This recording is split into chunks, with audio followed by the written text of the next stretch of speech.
Hi viewers, this is Dr. Jana and you are watching the video with me on the different type of classifications. In our last video related to the machine learning, we talked about a number of classification algorithm.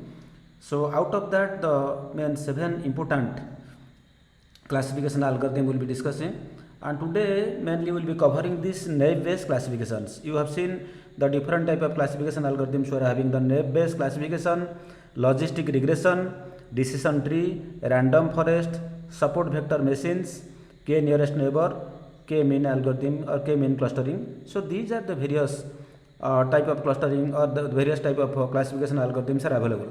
And today's thing we are mainly going to discuss about this naive Bayes algorithm. What about this naive Bayes algorithm and why it is so important? So that is the main thing we will discuss in today's thing. Okay. So now let us discuss about all things in our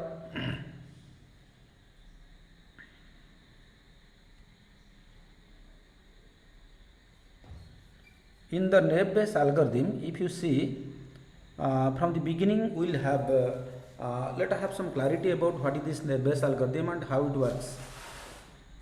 And before that, let us see what are the different type of algorithms are available and what are the machine learning and under which category it is coming. In the machine learning, it falls into two categories, as you know. One is the supervised learning and the second one is the unsupervised learning. These are the main things we are using there. In the supervised learning, we are having again it falls into two categories. One is the classification, second one is the regression. Okay. So now this naive Bayes algorithm what you are going to use, it falls under the classifications. So mainly you will be using it for the classification. Fine. So now out of these different classifications algorithms, so the first one we are going for the naive Bayes algorithm. Is it fine? So we can use this naive Bayes for the following things. Even when we are going for this face recognition, whether we are going for this weather prediction, the medical diagnosis and the news classification, especially the text based classifications, it is more frequently used. Fine. In the face recognition, as you know, it is a classifier and it is used to identify the faces of the other faces or its other features like nose, mouth, eyes, etc. All things we can use here in these face recognitions. Similarly, coming to the weather prediction, it can be used to predict like the whether it will be good or bad, it may rain or it may hot or cold. All the things we can do it there also. Similarly, while you are going for this medical diagnosis, doctors can go for the diagnosis of the patients by using the information that the classifier provides. The healthcare professionals can use the naive Bayes to indicate if a patient is at a high risk for certain diseases and conditions such as heart disease, cancer and other ailments. So these are things it can better utilize using this naive Bayes classification. Then the next one we can go for the news classifications.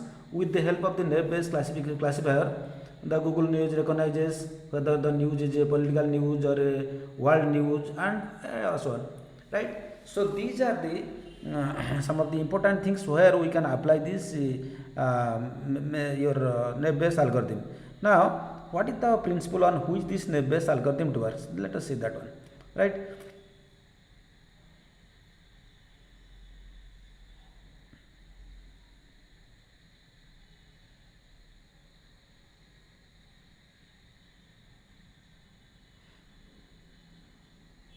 Now,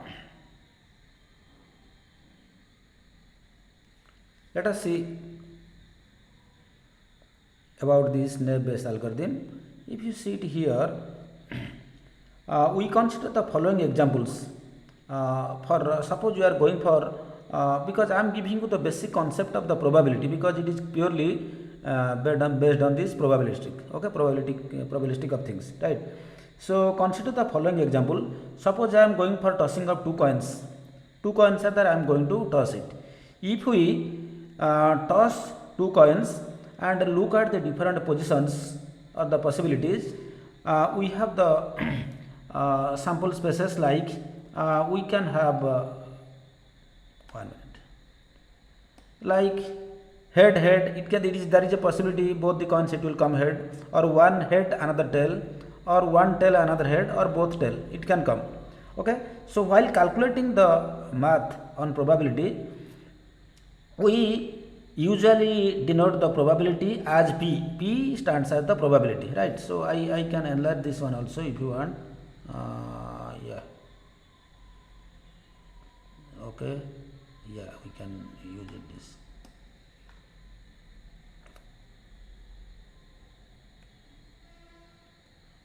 Right. So we take P as the probability and some of the so these are the some of the events you can see it here. The probability of getting two heads. See how to get two head here. See how many if you see our space we are having four. How many are there? We are having four. What is that? HH, HT, TH and TT. Okay. Out of these four, two will be head. That is only one occurrence is there. So it is 1 by 4.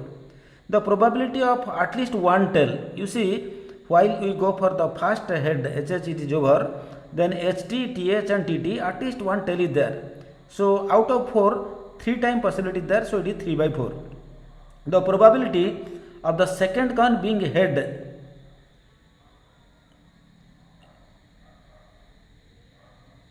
given the first coin is tail. Okay.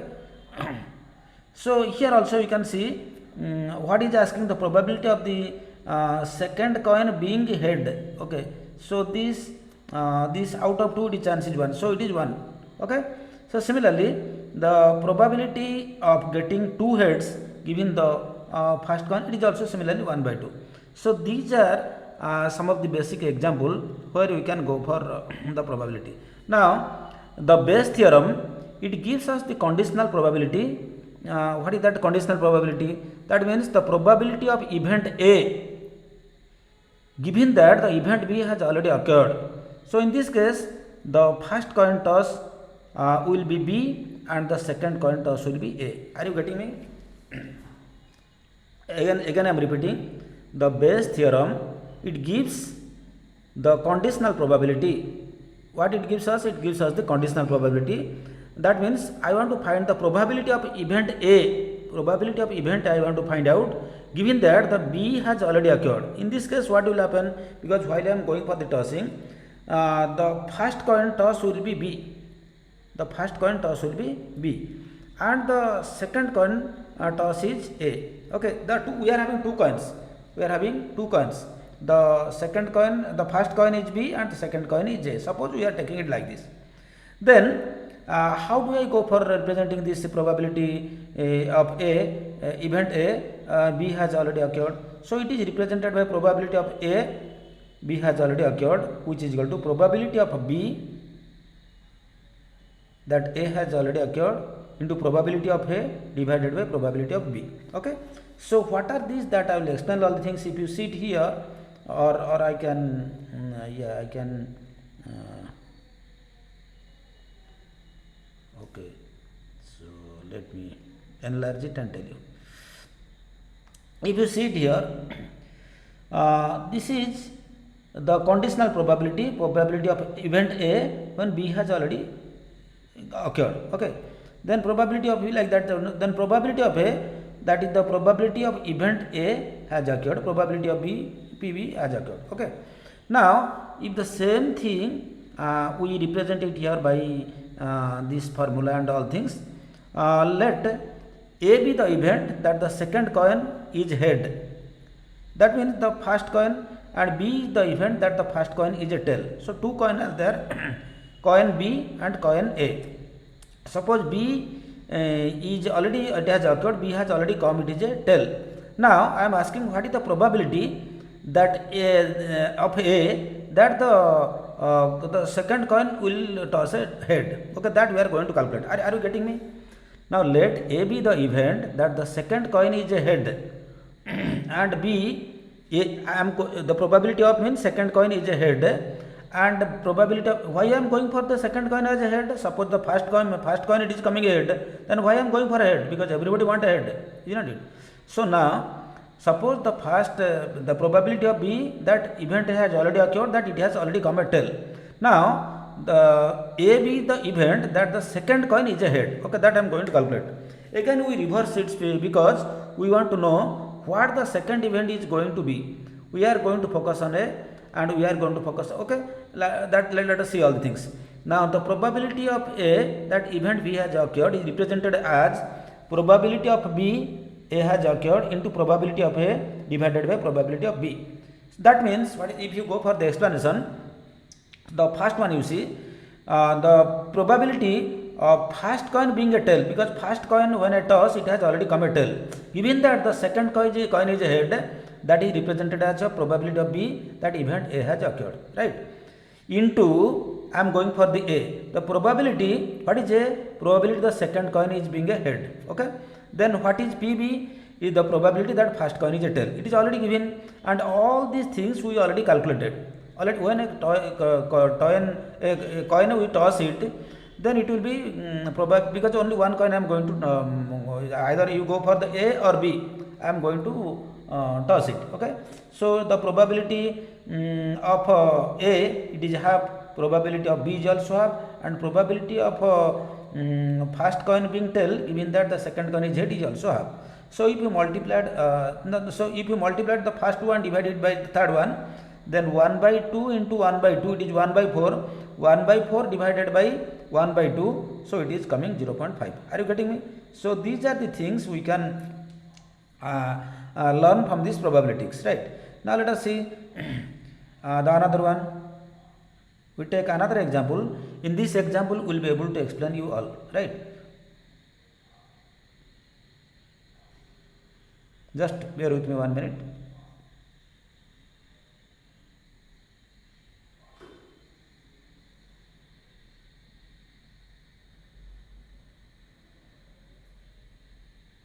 Now let us see what are the conditions for this.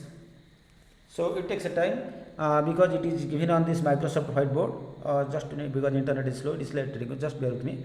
Now this what you are using the naive-Bayes algorithm. This is a text-based classifications, and it is the most popular applications of a naive-Bayes classifier. Okay. So what are the assumptions? It is simple and easy to implement. It is very simple, and it does not require much training data. So previously 80% data training, 20% testing. So this is not required. It handles both continuous and discrete data. Continuous means I can go for the regression, also I am go for the classification. You know what is this continuous and it is discrete data.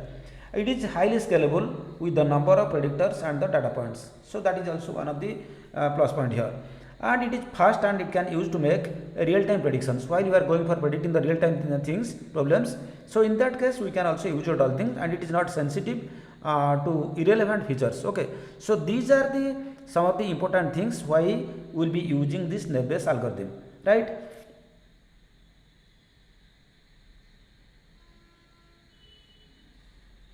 Yeah. Then we are going for one minute. Let us see here. If you minutely observe, we can see. Yeah, it's opening. Yeah, you can check it here. Let us define a problem here like this. Probability of yi x1, x2, x3, x4. What are these x1, x2, x3, x4? These are all the features, because what is the data set we are taking? These are the features. It is given. That means in the x1, x2, x3, these are the different features up to xn it is given, and I want to predict the probability of y1. Okay. Then what is this probability? It is the likelihood of an event to occur, and always take value between 0 and 1. Are you following me? Probability means it is the likelihood that an event will occur, that we call it as the probability, and the value will be between 0 and 1. Say probability of an event A, that is represented as P of A. Okay. Then how it is calculated? It is calculated by the number of desired outcome divided by the total number of all outcomes, or the number of all outcomes, right? Let us take an example. Suppose when you roll a die, okay, the probability of getting a number, you know, die it is there, no? So in Ludo or like that, we will paying 1, 2, 3, 4 like that, up to 6 it will come. Okay, how many faces? 6 faces will be there, right? When we roll a die, the probability of getting a number less than 4. Less than 4 means what can come? 1 can come, 2 can come, 3 come out of 6. So it is represented as 3 by 6. Are you following me? Here the number of desired outcome are 1, 2, 3. That means 3 is coming, and the total outcome is 6. So this is number of desired divided by the total is equal to 3 by 6. So I am taking an example too. The probability of getting a queen from a pack of cards.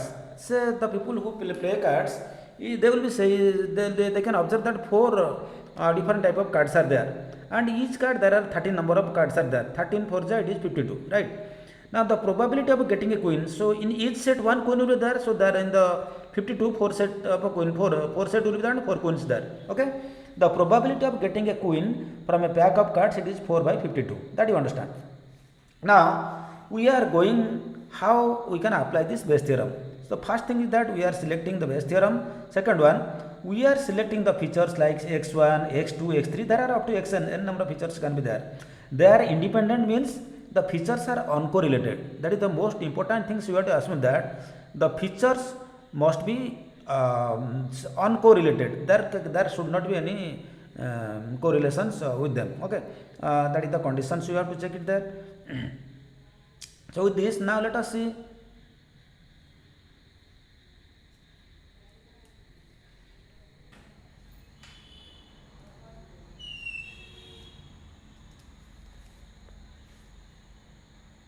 Now let us see. We take one more example and we explain all things. Okay. Now here you just observe.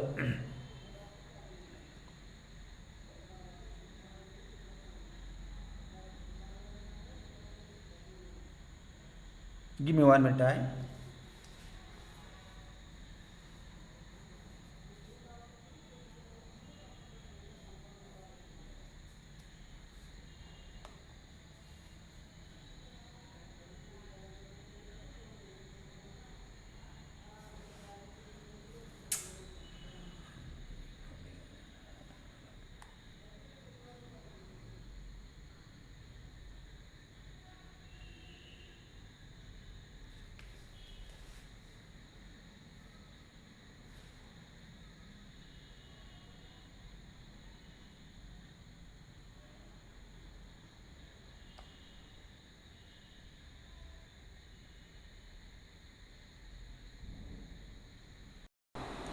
Now let us take the example of a coin.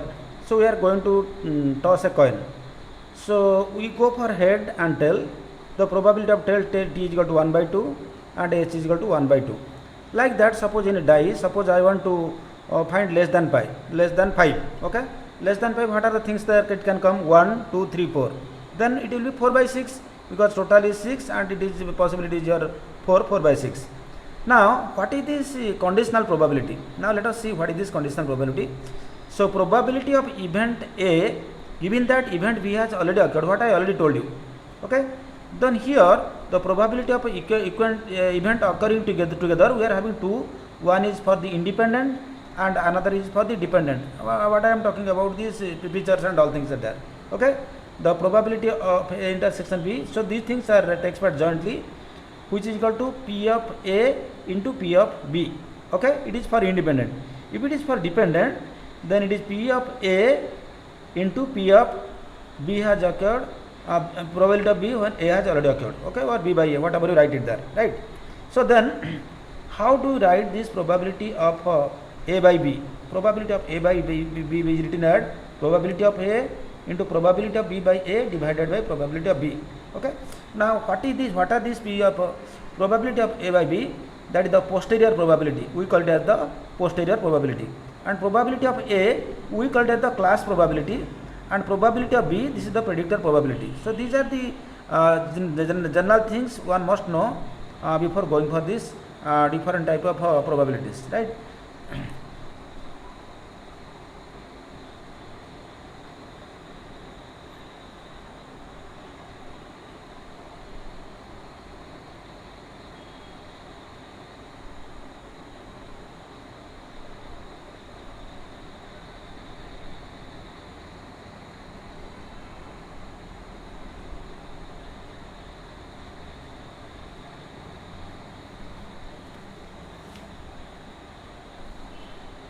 Now finally let us see, we are going for the better understanding, you take one more example. We are going for the probability of queen from the diamond, right? So how do how predict all things? The probability of P of queen by diamond, which is equal to P of diamond by queen into probability of queen by probability of diamond. Same thing we have taken it here. So this is also the playing cards. You know all the things. There is nothing to explain all the things. The probability of queen from the diamond. Okay. Here it is 1 by 4. Diamond by queen. Okay. So how many queen will be there in that entire set? That is 4 set of cards will be there. So that means 4 queen is possible. Out of 4, for the diamond will be 1. Okay, 1 by 4. Similarly, the probability of queen into probability of queen. What is the probability of queen? Because total out of 13, 1 queen is possible. Okay, that is 1 by 13. Similarly, divided by the probability of a diamond. Probability of a diamond. So like that, how many diamonds will be there? So because there are 13 diamonds out of 52. So putting all the things we are getting, which is equal to 1 by 13. Just to simplify all these equations, mathematical equations, and you can find it is 1 by 13. So this is the principle we are using. Then how we are representing all things by the general equations I am putting. Probability of yi, x1 given x1, x2, x3, xn. These are all the features, various features it is given. Okay. So it can be anything. The what is the given the x given, you are going to predict p, that is the thing. Okay, x1, x2, x3, all the different features and number of features are there. How do you calculate that one? Which is equal, just you observe it here, which is equal to probability of x1 to xn given yy into probability of yy divided by probability of x1 to xn. So the same formula we have used for predicting the various things. So this is only purely I have given you the theory. For the implementation of all the things, we will be using the Python. In our next video, I will be giving the details how to execute or how to go for the classification using Naive-Bayes theorem. Thank you for watching this video. If you do like this video, please do share with your friends, and also don't forget to subscribe this. Thank you once again.